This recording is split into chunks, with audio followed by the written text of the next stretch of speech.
नमस्कार बच्चों। क्या हाल चाल? बढ़िया एकदम।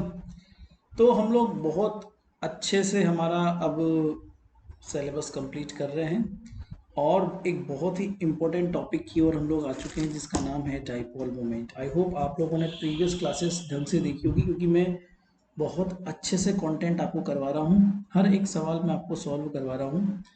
यकीनन अगर आप सारे सवाल सॉल्व करना सीख जाएंगे, अगर आप सब कुछ सारे कंसेप्ट को ढंग से आत्मसात कर लेंगे, तो ईएमटी में कोई भी आपका क्वेश्चन गलत नहीं होगा। क्योंकि मैं कुछ भी चीज़ छोड़ नहीं रहा हूँ, इसलिए थोड़ा टाइम लग रहा है। और इलेक्ट्रोस्टेट है भी पड़ा। देखो, फ्रैंकली बताऊँ तो इलेक्ट्रोस्टेट में टाइम लगता है, तो इसलिए पेशेंसफुल रहिएगा, थोड़ा सा ध्यान रखिएगा। आपको भले ही टाइम लगे, बट ईएमटी को ढंग से आपको करना है। आज बात करेंगे डाइपोल मोमेंट की। डाइपोल मोमेंट में देखो, ये कल का लास्ट लेक्चर था जो कंडक्टर मैंने खत्म किया था। डाइपोल मोमेंट में बच्चों एक चीज का विशेष ध्यान रखना कि नॉर्मल डाइपोल तो आप लोग समझते हो। नॉर्मल डाइपोल तो आप लोग समझते हो बेटा। मतलब कि जो 12th क्लास के अंदर आप लोगों ने पढ़ा था, तो उसका खास जिक्र मैं यहाँ पे करूँगा नहीं। बट हाँ, कुछ बातें हैं जो बीएससी के अंदर आप लोगों ने पढ़ी थी और अब शायद भूल गए होंगे, तो वो खास कर हम लोग पढ़ेंगे। तो देखो, डाइपोल मोमेंट की बात हम लोग शुरू करेंगे। डाइपोल मोमेंट का कॉन्सेप्ट हम लोग पढ़ेंगे। तो देखो, डाइपोल मोमेंट क्या होता है, उससे पहले मैं आपको समझा दूं आखिर मोनोपोल क्या होता है, क्योंकि हम लोग डाइपोल के साथ मल्टीपोल एक्सपेंशन की भी बात धीरे धीरे करने वाले हैं। तो डाइपोल मोमेंट पढ़ने से पहले मैं मोनोपोल की बात करूँ। मोनोपोल मतलब एक सिंगल पोल को मोनोपोल बोलते हैं। सो मोनोपोल मोमेंट,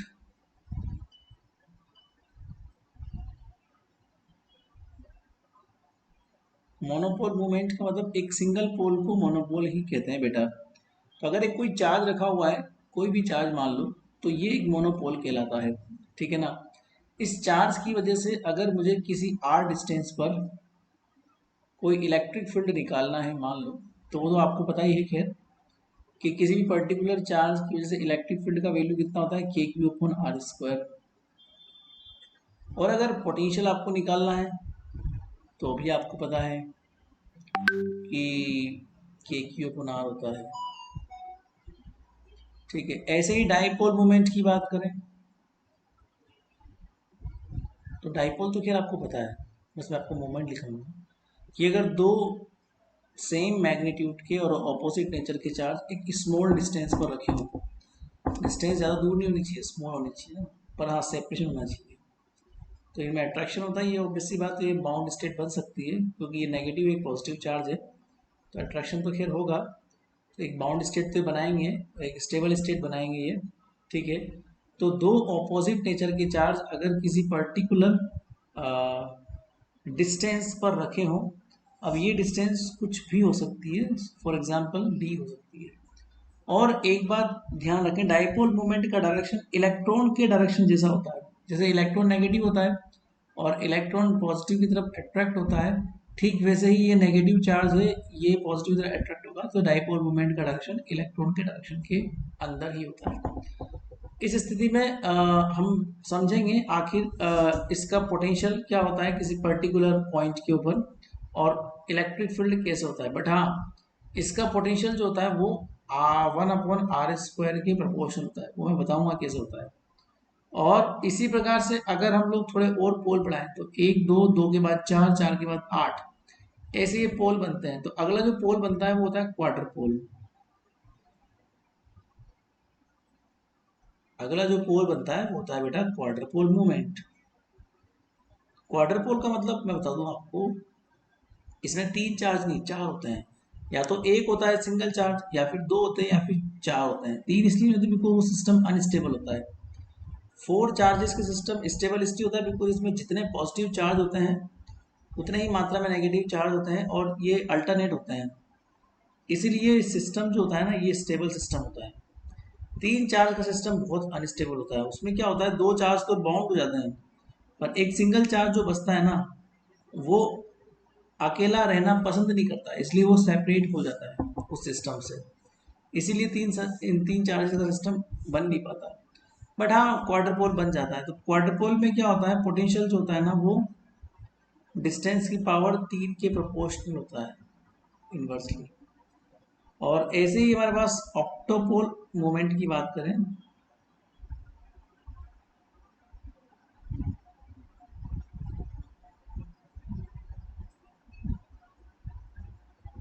ऑक्टोपोल मतलब होता है 8, क्योंकि 4 के बाद सीधा 8 ही बनता है।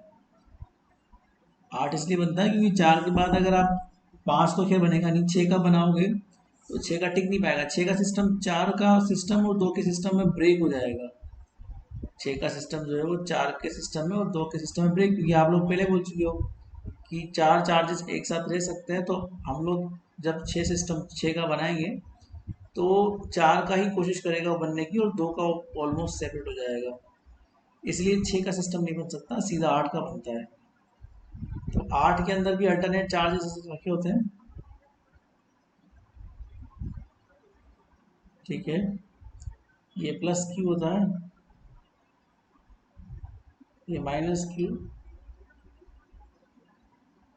ये माइनस क्यू, ये प्लस क्यू, ये प्लस क्यू, ये माइनस क्यू, ये प्लस क्यू और ये माइनस क्यू।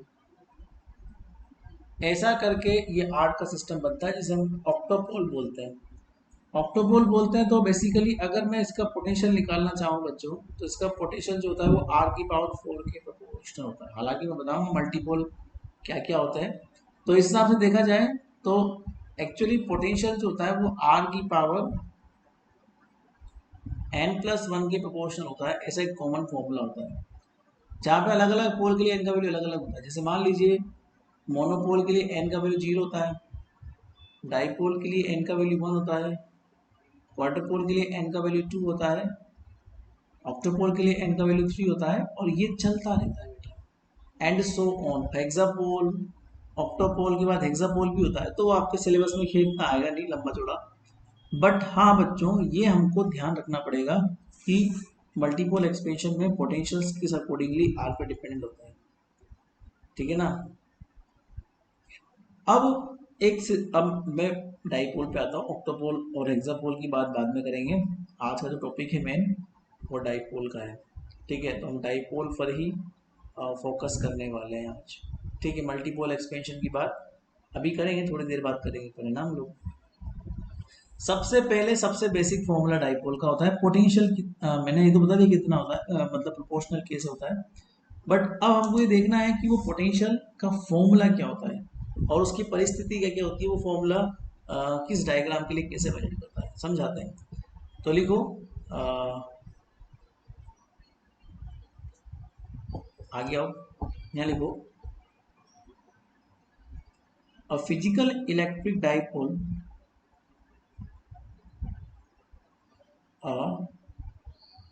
या फिर ऐसे लिखो पोटेंशियल ट्यूब डाइपोल, हेडिंग दो, potential due to dipole, potential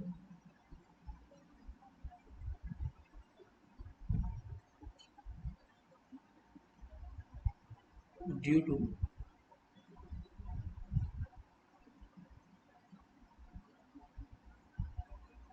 dipole.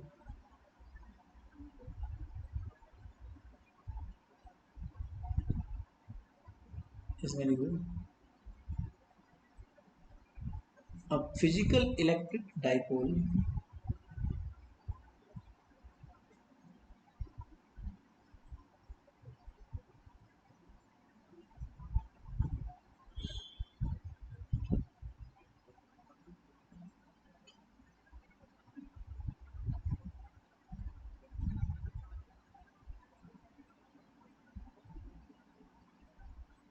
consist of two equal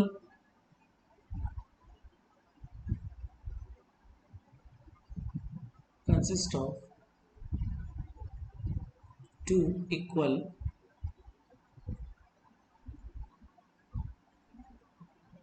and opposite charges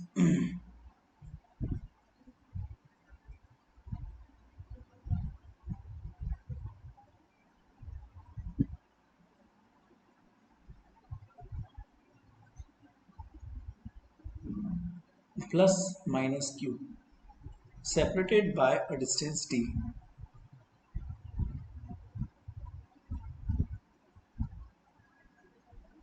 Separated by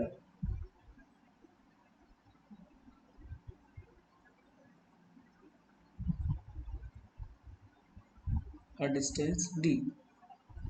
Find the approximate potential.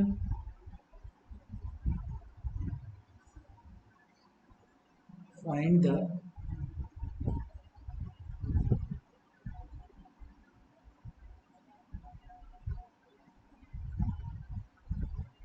approximate potential. Find मतलब कैसे होता है approximate potential. ये सवाल के ऊपर जाएगा तो सही रहेगा. सीधा लिखो the approximate potential.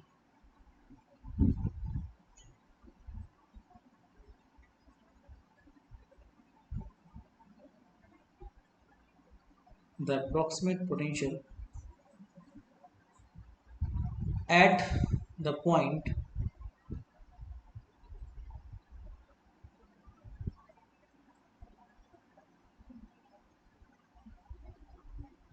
P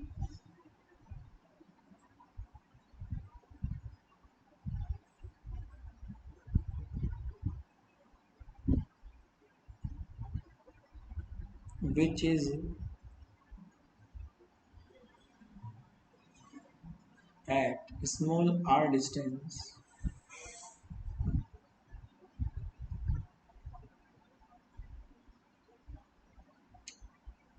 from the dipole.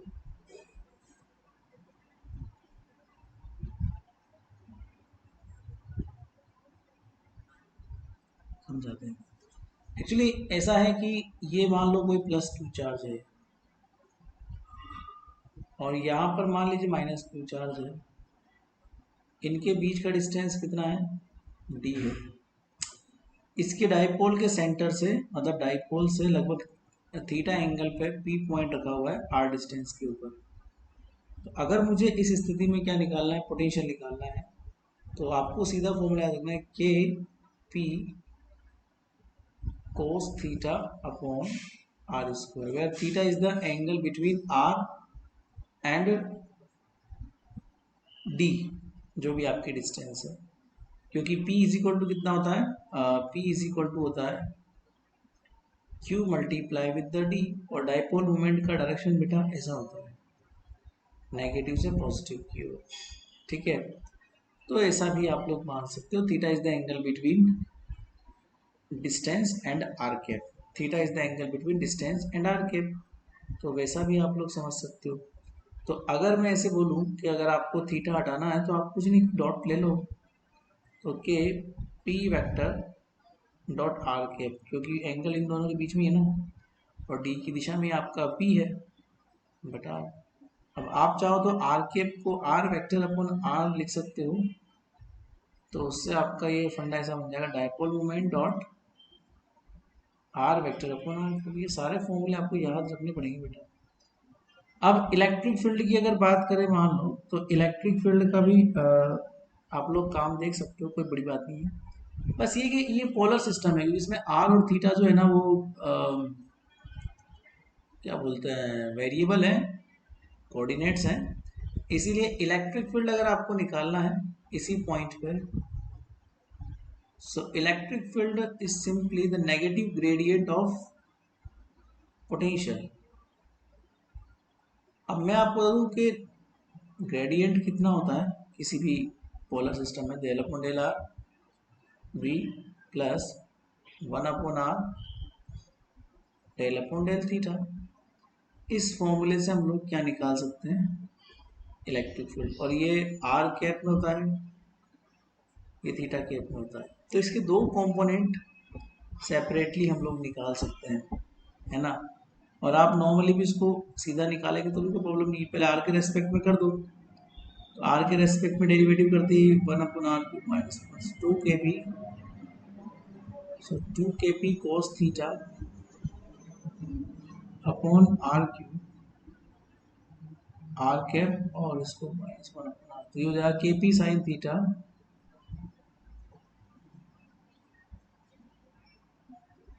Upon r square r, तो आर क्यूब थीटा के। इन द सेम वे अगर मैं तुमसे बोलूँ कि थोड़ा इसको और सेपरेट कर दो तो ये तुम सीधा निकाल सकते हो। इलेक्ट्रिक फील्ड आपका ये तो जाएगा k p upon r cube, तो बाहर आ जाएगा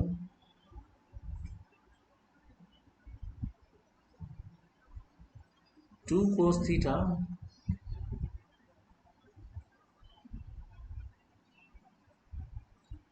आर के प्लस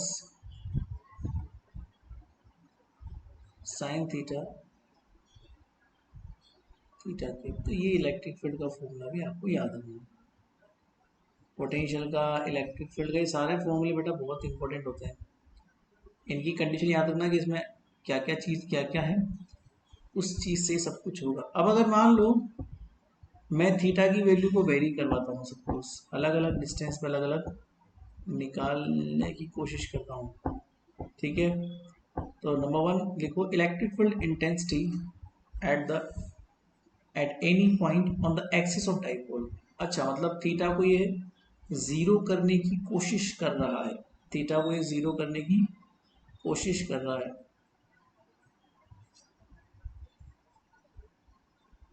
ठीक है। तो अगर इस पॉइंट को उठा के मैं ऊपर ले आऊं, जस्ट क्यू के ऊपर, या फिर आप सीधा ले लो, डाइपोल को खड़ा मत रखो, आड़ा रख दो, तो लिखो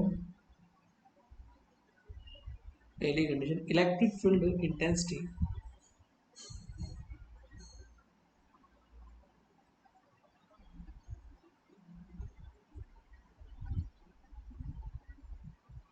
at the at any point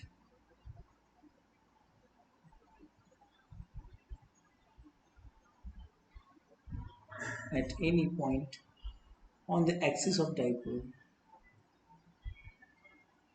on the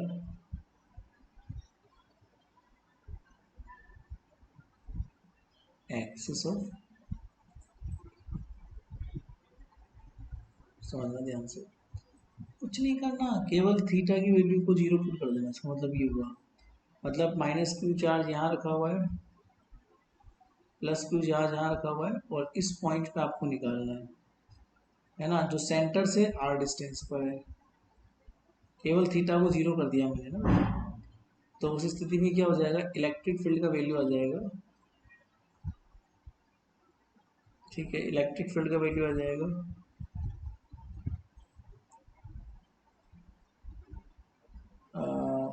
sine theta zero हो जाएगा, तो केवल के पी कोस थीटा की वैल्यू वन हो जाएगी, के पी अपॉन आर क्यूब, और डायरेक्शन इसका हो जाएगा आर क्यूब।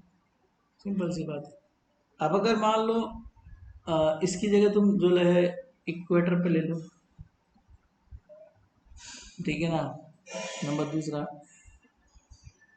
एट इक्वेटर या फिर एट इक्वेटोरियल, वहां पर ले लो, मतलब कि अगर ऐसा रखा हुआ है आपका चार्ज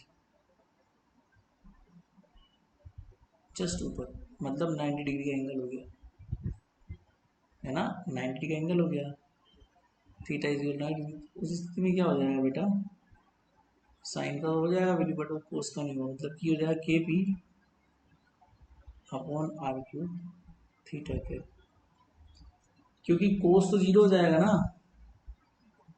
पर इलेक्ट्रिक फील्ड का डायरेक्शन हमेशा क्या होता है, इलेक्ट्रिक फील्ड के परपेंडिकुलर होता है, इलेक्ट्रिक फील्ड का डायरेक्शन हमेशा इलेक्ट्रिक फील्ड के परपेंडिकुलर होता है। तो हम आर केप में लेंगे इसको, पर आर केप में लेने से पहले मैं आपको थोड़ा सा बता दूं कि थीटा केप का जो डायरेक्शन है वो आर केप के डायरेक्शन से जस्ट ऑपोजिट है। So we can say that theta cap का डायरेक्शन जो है ना वो नीचे की ओर होगा।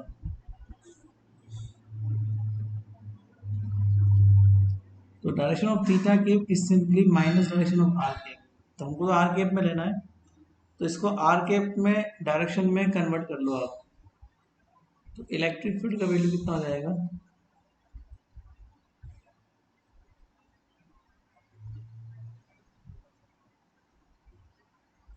मैग्नीट्यूड निकालना हो तो मैग्नीट्यूड निकाल लो, उसमें कोई बड़ी बात नहीं है, ठीक है, मैग्नीट्यूड भी निकल जाता है, ठीक है ना। तो इसी के साथ एक एक और चीज हम लोग समझते हैं, आपने डाइपोल तो देख लिया, डाइपोल मोमेंट भी देख लिया, अब डाइपोल मोमेंट के साथ एक चीज और है जिसका नाम है क्वाड्रपोल मोमेंट। ये भी आपके एग्जाम में बड़ा अच्छा खासा प्रश्न आता है। ठीक है, तो मल्टीपोल एक्सपेंशन का एक टॉपिक है आपके। उस मल्टीपोल एक्सपेंशन में आपको मैं एक फॉर्मूला लिखवाऊंगा, उसके ऊपर बेस हम लोग डाइपोल के मल्टीपोल के बहुत सारे क्वेश्चंस करेंगे।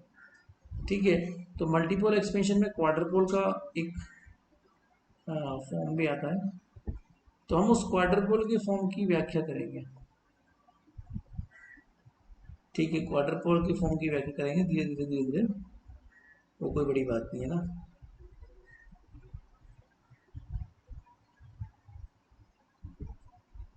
तो लिखो मल्टीपोल एक्सपेंशन।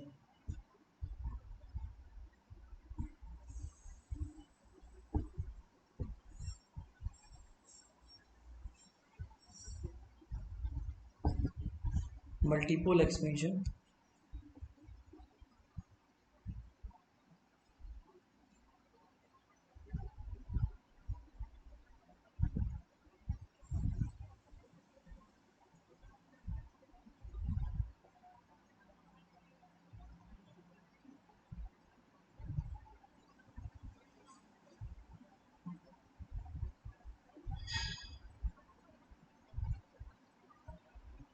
समझाते हैं।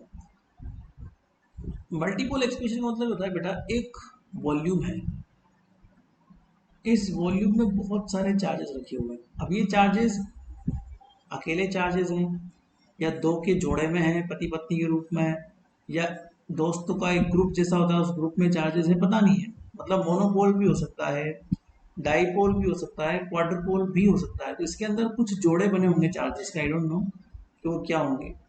तो इसके अंदर टोटल चार्ज मान लो डी क्यू है, और डी क्यू को रो डी वी हम लोग बोलेंगे, रो डी वी या रो डी टो बोल देंगे, क्योंकि इसके अंदर डीटो वॉल्यूम के अंदर चार्जेस अवेलेबल है। मैं यहाँ पे ऑब्जर्वेशन लेने के लिए बैठा हूँ, तो जो चार्जेस का एक बंच है वहाँ की डिस्टेंस मेरे से है आर प्राइम, जो कि सोर्स चार्ज होते हैं। नॉर्मली सोर्स चार्ज हमेशा प्राइम नोटेशन में होता है, और टेस्ट पॉइंट मेरा यहाँ पर है, मतलब कि यहाँ पर मुझे पोटेंशियल निकालना है। अब वो पोटेंशियल किसी की वजह से भी होता है, चाहो तो इसके अंदर अकेले अकेले चार्ज होंगे उनकी वजह से होगा, कुछ चार्ज जोड़े में होंगे डाइपोल के रूप में उनकी वजह से होगा, और कुछ चार्जेस क्वाड्रपोल मतलब चार चार के जोड़े के रूप में होंगे।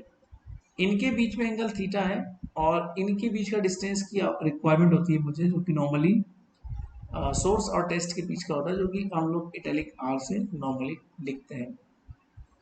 तो जब पोटेंशियल निकाला जाता है मल्टीपल एक्सपेंशन की वजह से बेटा, तो यहाँ पर पोटेंशियल के अलग अलग फॉर्म होते हैं। रिजल्टेंट पोटेंशियल क्या होता है, नॉर्मली आपको फॉर्मूले थोड़े से याद रखने पड़ेंगे। जैसे मोनोपोल मूवमेंट है, तो potential at p point, potential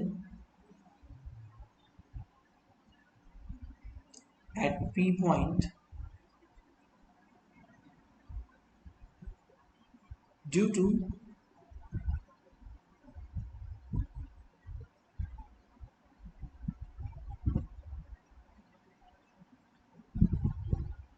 multipole. देखना, पोटेंशियल का जो फॉर्मूला होता है उसमें पहला टर्म डाइपोल की वजह से होता है। डाइपोल मतलब के क्यू अपॉन आर, सो के क्यू अपॉन आर, क्यू मतलब क्या होता है रो डी वी, सो ये रो डी वी हो गया। अब बच्चों हो सकता है डाइपोल हो मोनोपोल के बाद में, तो dipole k p cos theta upon r square, so k p cos theta upon r square. P मतलब क्या होता है rho d v, sorry q, q into something, so ये आर प्राइम और कोस थीटा, ये वही फॉर्मूला है। Rho d we का मतलब तो कितना हो गया q multiply with the distance, q multiply with distance dipole moment, और cos theta, so k p cos theta upon r square.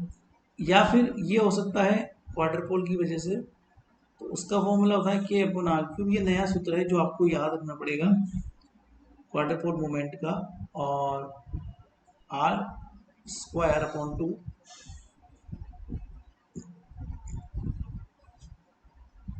3 cos square theta minus 1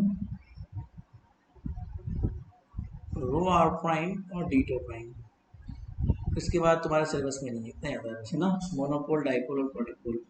तो इससे तीन तरह के पोटेंशियल हमको मिल रहे हैं और तीनों तरह के पोटेंशियल आपको ध्यान रखने होंगे। दो तो आपको पता है, k q upon r square, k q upon r और k p cos theta upon r square, तो ये तो आपको पता है, ठीक है ना। बट ये जो तीसरी तरह का पोटेंशियल है जिसे हम बोलते हैं मल्टीपोल, सॉरी क्वाड्रपोल, तो ये मैं आपको दिखा दे रहा हूँ एक्चुअली। जस्ट वेट, पानी पी लूँ।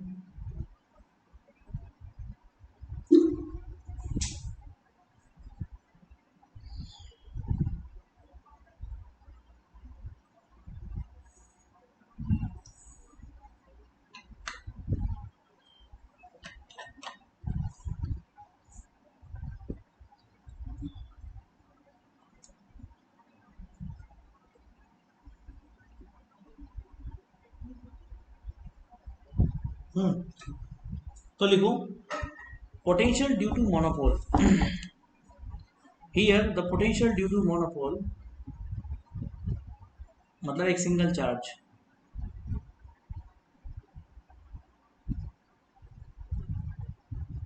तो मोनोपोल की वजह से पोटेंशियल तो कितना हो जाएगा, के क्यू अपॉन आर, तो के क्यू, क्यू मतलब होता है रो डी वी, सो रो और D we,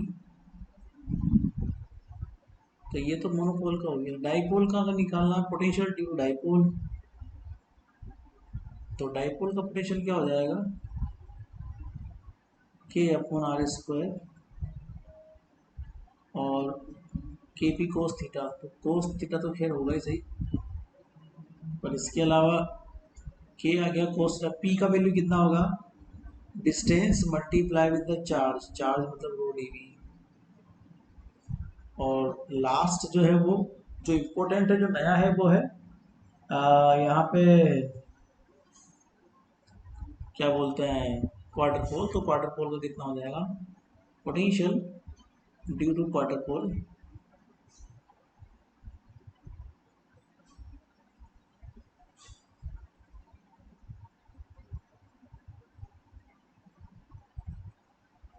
so the potential due to quarter pole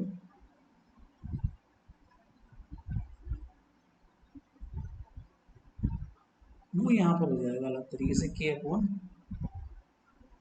are cube and r prime square upon two 3 cos square theta minus 1 and वो डी वी। इन सब में ना जो मोनोपोल मोमेंट होता है उसे बोलते हैं पी नॉट, जो कि नॉर्मल एक चार्ज होता है, जो कि नॉर्मल एक चार्ज की तरह बिहेव करता है, जिसे रो डी वी हम लोग बोल सकते हैं।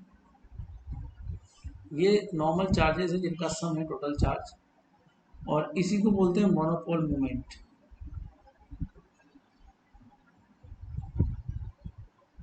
Monopole moment. In the same way दूसरा होता है डाइपोल मोमेंट, जो होता है के क्यू, सॉरी ये r prime this and row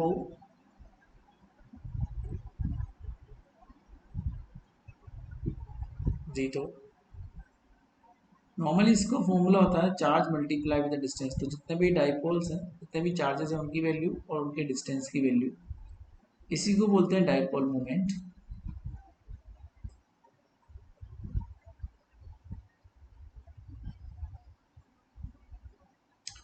the last one is P2, इसको क्वार्टर पोल बोलते हैं। ये भी, ये सबसे इंपॉर्टेंट है अभी के डेट में।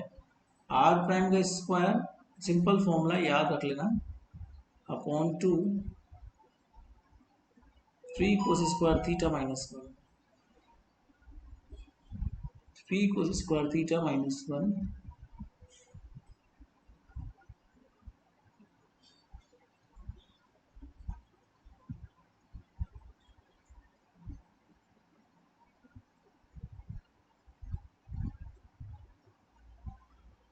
आई बात समझ में, ये इंपॉर्टेंट है, इसे बोलते हैं क्वार्टर पोल मोमेंट।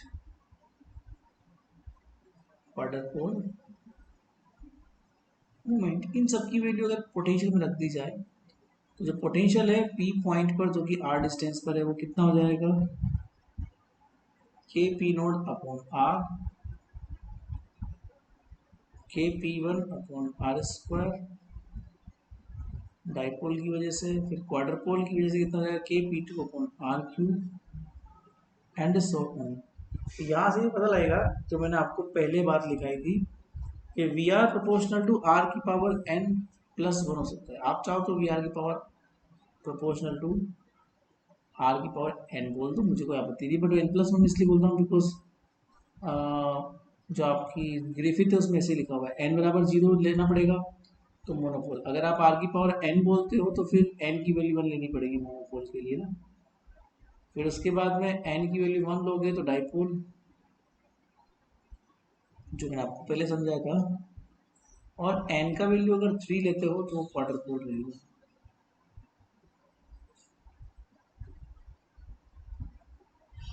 बस इसके अलावा तो क्या कुछ है भी नहीं आपके सिलेबस में। तो अगर मैं इसको एक साथ लिखना चाहूँ पोटेंशियल के फॉर्मूले को, तो ये मैथमेटिकल फिजिक्स में आपको समझ में आएगा कि आखिर अब मैं जो लिखने वाला हूँ वो है क्या। एन बराबर जीरो से इन्फाइनाइट लिखेंगे सारी टर्म्स को मिला के, सो वन अपॉन आर की power n plus one and integration of r prime to the power n and Pn cos theta. This is the legendary polynomial beta. And rho r prime dr prime या जो dt prime, ये जो है ना ये legendary polynomial कहलाता है। इसका वैल्यू n की अलग अलग वैल्यू के लिए क्या होता है बेटा, अलग अलग होता है। इसीलिए मैं बार बार n की वैल्यू जीरो बोलता हूँ क्योंकि लेजेंडरी पॉलिनोमियल के रूप में मुझे इस इक्वेशन को डिफाइन करना पड़ता है। अब एक्चुअली होता क्या है लेजेंडरी पॉलिनोमियल में है ना, यहाँ पर आप देख लो वैसे तो वो होता है पी एन एक्स, बट यहाँ पर है पी एन कोस थीटा।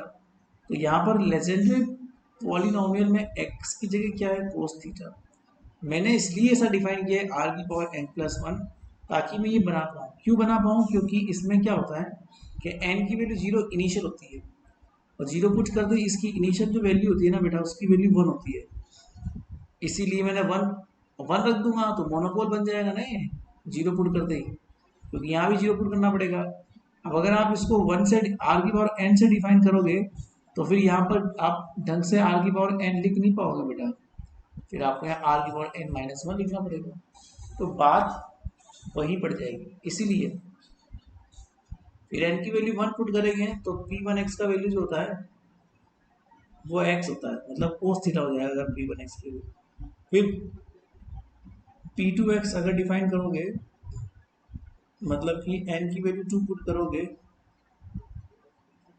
ठीक है, तो पी टू एक्स का वैल्यू कितना हो जाएगा, थ्री बाई टू, तो ये क्वार्टर पोल में हो जाएगा three by two x square minus one by two. फिर एन का वैल्यू थ्री पुट करेंगे तो पी थ्री एक्स कितना हो जाएगा, five by two x two minus hold करना है। तो इस तरीके से हम इसको एक शॉर्ट फॉर्म दे सकते हैं बेटा, ठीक है। अब एक क्वेश्चन करते हैं जिसमें हम लोग ये मल्टीपोल या डाइपोल या क्वाड्रपोल की बातें करेंगे, ताकि आपको सिखा दूं कि डाइपोल के क्वेश्चंस कैसे किए जाते हैं, क्योंकि ये भी बहुत बार एग्जाम में आते हैं। तो क्वेश्चन नंबर एक लिखो,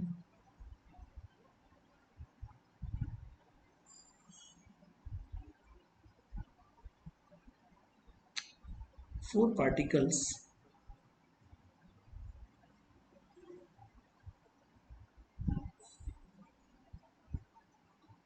one of the charge q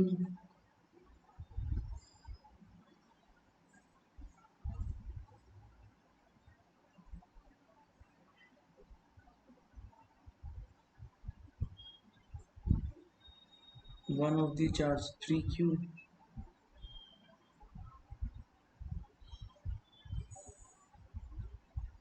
one of the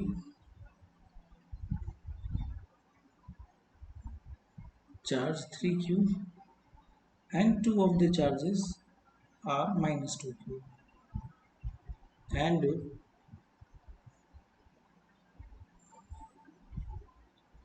two of the charges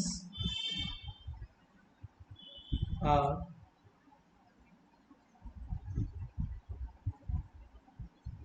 minus 2q are placed as shown in figure.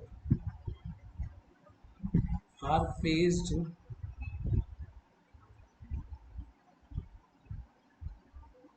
as shown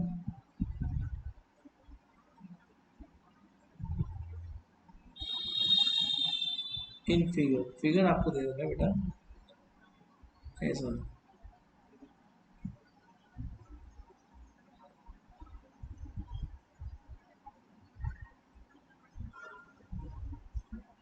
ये 3q यहाँ पे दे रखा है, ये माइनस 2q यहाँ दे रखा है,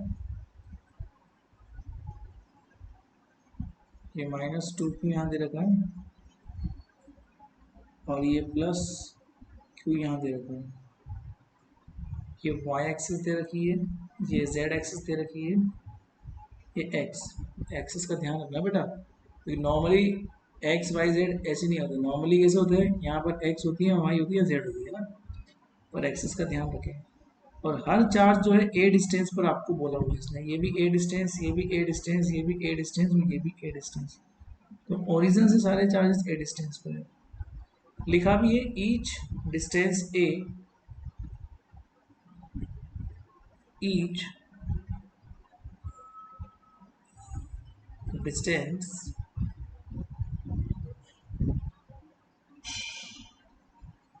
a from the origin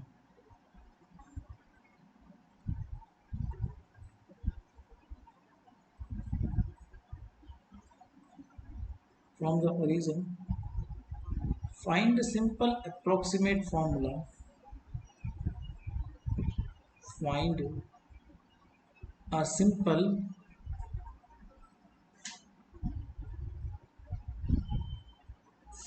approximate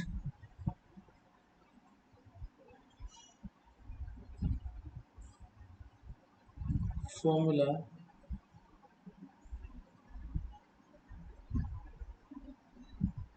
for the potential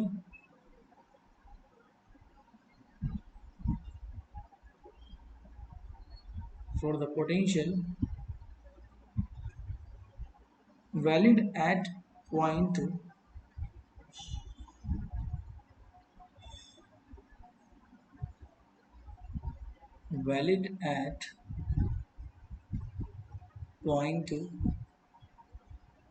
far from the origin. बहुत दूर है वो पॉइंट है ना, far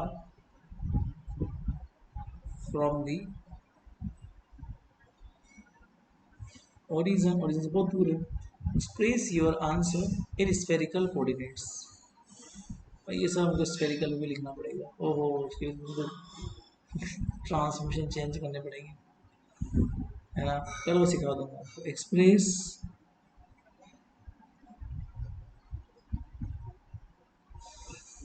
your answer in spherical coordinates. In spherical coordinates.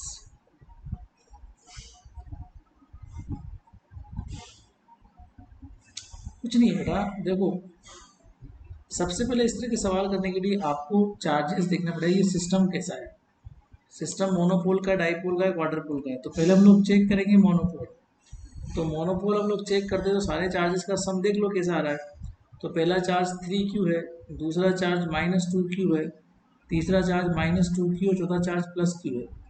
तो ये तो सम जीरो आ रहा है, इसका मतलब मोनोपोल मोमेंट तो जीरो होगा, ये बात तो श्योर है. इसका मतलब मोनोपोल मोमेंट क्या आ रहा है, जीरो. मतलब मोनोपोल की वजह से पोटेंशियल तो नहीं आएगा, मोनोपोल की वजह से पोटेंशियल बेचारा नहीं आएगा. चलो डाइपोल मोमेंट निकालते हैं. डाइपोल मोमेंट निकालने के लिए बच्चों सब फॉर्मूला क्या होता है, समेशन ऑफ ये. तो ओरिजिन कहीं भी ले लो बेटा, अगर मोनोपोल मोमेंट जीरो होता है ना बेटा, तो ओरिजिन हम हमारे हिसाब से चूज कर सकते हैं. तो मैंने ओरिजिन बीच में चूज कर लिया, मैं अपने हिसाब से चूज कर रहा हूँ ना बेटा. तो बीच में चूज कर लिया. पहला चार्ज 3q है, 3q चार्ज बेटा z एक्सिस पे a डिस्टेंस पे रखा हुआ है, तो उसका डिस्टेंस क्या है, a k कैप. दूसरा चार्ज 2q और -2q है, तो दूसरा चार्ज जो 2q है वो रखा हुआ है, सॉरी -2q है दूसरा चार्ज, और वो कहाँ रखा हुआ है बेटा, वो कहीं पर मान लो जैसे -a और j कैप में रखा हुआ है ना। ये पहला चार्ज, ये दूसरा चार्ज, ये तीसरा चार्ज। तीसरा चार्ज कहाँ है, ये भी -2q है, पर ये a j कैप में रखा हुआ है, तो ये दो स्टेप तो कट गई आपकी। चौथा चार्ज है q और वो रखा हुआ है -a k कैप में, तो ये दोनों स्टेप सेम सेम सी लग रही है, इनको माइनस कर दो, तो ये हो जाएगा आपका 2qa k कैप। इस तरीके से हम लोग निकाल सकते हैं। तो मैंने पहले, दूसरे, तीसरे, चौथे सबके लिए ये वाला सूत्र काम में लिया है, ठीक है ना बेटा। तो मोनोपोल मोमेंट आ गया मेरे पास, this is called the dipole moment. Dipole moment, तो डाइपोल मोमेंट जीरो तो नहीं आ रहा, जीरो नहीं आ रहा, इसका मतलब इसकी वजह से पोटेंशियल आएगा। तो potential due to dipole, formula क्या होता है बेटा, k p cos theta upon r square, या फिर आर और उसमें एंगल तो खैर जीरो अगर हम लोग लें तो नॉर्मली के एंगल नहीं पता ना आपको, तो के P vector dipole moment dot are के अपन आर स्क्वायर भी हो सकता है ना, या फिर हमको एंगल नहीं पता, फार अवे किसी भी पॉइंट पे निकालना है, so we can say that 2k q a upon r square. अब एक तो स्फेरिकल में है और एक कार्टेशियन में है, तो जोड़ी कैसे बैठ पाएगी, तो आपको स्फेरिकल में कन्वर्ट करना पड़ेगा ना, आपको उसने बोला ना स्फेरिकल में कन्वर्ट करो, कार्टेशियन में मत करो, तो चलो करके देखते हैं एक बार स्फेरिकल में। अब आपको ये पता होना चाहिए कि ट्रांसफॉर्मेशन क्या होता है स्फेरिकल के कार्टेशियन में, कार्टेशियन के स्फेरिकल में। तो बेटा कुछ नहीं करना, देखो मैं आपको बता दूं, पहले मैं आपको कार्टेशियन अगर पता है तो स्फेरिकल कैसे निकालते हैं वो सिखाता हूँ। सीखना पसंद करोगे, बिल्कुल करोगे, क्यों नहीं करोगे, ठीक है। आपको थोड़ा स्फेरिकल कोऑर्डिनेट के बारे में जानकारी देता हूँ। देखो स्फेरिकल कोऑर्डिनेट में क्या होता है बेटा, x is equal to r sine theta cos phi, ये तो खैर आपको पता ही होगा। y इज इक्वल टू क्या होता है, r sine theta sine phi, और z इज इक्वल टू होता है आर कोस थीटा, ये होता है ना, जानते हो। बस ऐसे आपको याद रखना है कि अगर हम लोग ऐसे निकालें आर केप थीटा केप और फाई केप की फॉर्म में,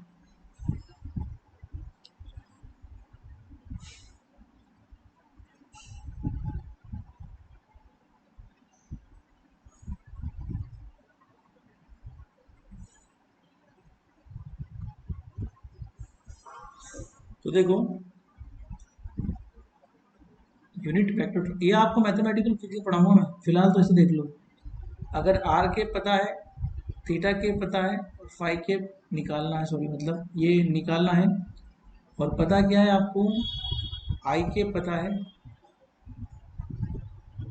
जे के पता है, के पता है, तो बस बीच में आपको ऐसे लिखना है, देखो कि पहला स्टेप क्या है, साइन थीटा कोस फाई,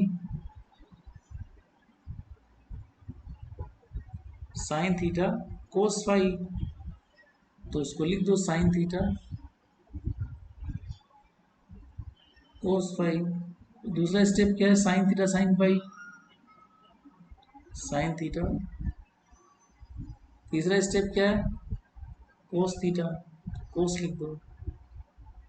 अब इसको थीटा के रिस्पेक्ट में डेरिवेटिव कर दो, तो साइन थीटा का डेरिवेटिव क्या होता है बेटा, कोस थीटा होता है, तो कोस थीटा होता है, बाकी ये तो करना नहीं है। साइन थीटा का क्या होता है, कोस थीटा होता है, सो कोस थीटा, और कोस का माइनस साइन होता है, तो माइनस साइन थीटा। अब आप क्या करो, फाई का कर दो, फाई के रिस्पेक्ट में कर दो, बट थीटा नहीं आना चाहिए कहीं पर भी, तो कोस फाई का होता है minus sine phi, sine phi का होता है कोस फाई, थीटा नहीं आना चाहिए, यहाँ तो फाई है ही नहीं, तो जीरो हो जाएगा। तो ये याद करने की ट्रिक है। दूसरा, अगर आपको उल्टा करना है तो उल्टा भी रहेगा, उल्टा करने की जरूरत नहीं है, आप नॉर्मली भी कर सकते हो। तो यहाँ से उल्टा करना है तो बस आई केप जे केप की इधर ले आओ, आर केप इधर, और जो रो है उसको कॉलम में कन्वर्ट कर दो, कॉलम को रो में। फिलहाल मैं आर केप को कन्वर्ट करना चाह रहा हूँ, तो आर केप कितना हो जाएगा, साइन थीटा। मैट्रिक्स को कन्वर्ट करते हैं इक्वेशन की फॉर्म में, आई केप फिर sine theta sine phi j cap